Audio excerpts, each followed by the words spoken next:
A friend of mine asked me, Mario, you ever thought about getting a tattoo? I said, yeah, I've thought about it.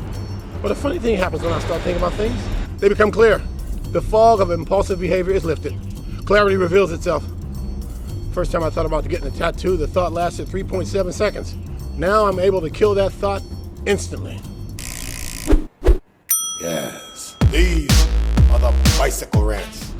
Tattoos are so common today that people give you a funny look if you don't have one. I woke up one day realizing I was a double minority. Black man with no tats. I'm writing a book, The Tatless Wonder.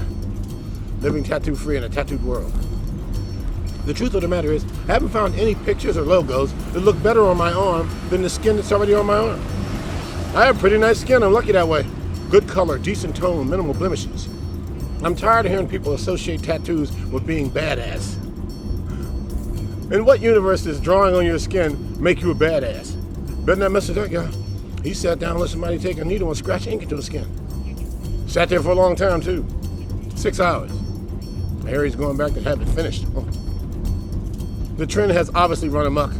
So much so that it takes people who are not tattooed to set some boundaries. Because it seems like once you start getting tattooed, you lose your way. Here are some parameters that I've come up with. Forehead, nose, elbows. No, no, no. And ladies, stay away from that tramp stamp. Most unoriginal tat of all time. I dated a woman who had her children's initials tattooed on the small of her back. I'm gonna go ahead and say it. Having your child's name in any way associated with your tramp stamp is probably a bad idea. The thigh tat. Hard to pull off, ladies. Sexy though, but hard to pull off. If your thigh moves at all when you walk, I would skip this one. The rib tat is okay, only if you can visually tell that there's a rib under there. Make sure it's your rib cage that you're tattooing and not your side fat. The juggler tat's enjoying a lot of popularity, which is alarming because it's a very advanced tattoo. Nobody walks into a tattoo parlor and gets the neck tat as their first tat. They usually start with the extremities, arms, legs, something you can see yourself. When you need a mirror to check the work, that's advanced. And by the time somebody gets a juggler tat, they've run out of places to tat on their body. You are up to your fucking neck in tattoos. And I do have to say, I prefer the written tat over the picture or the symbol. When you see a symbol tat, oh, you know there's gonna be a lot of talk.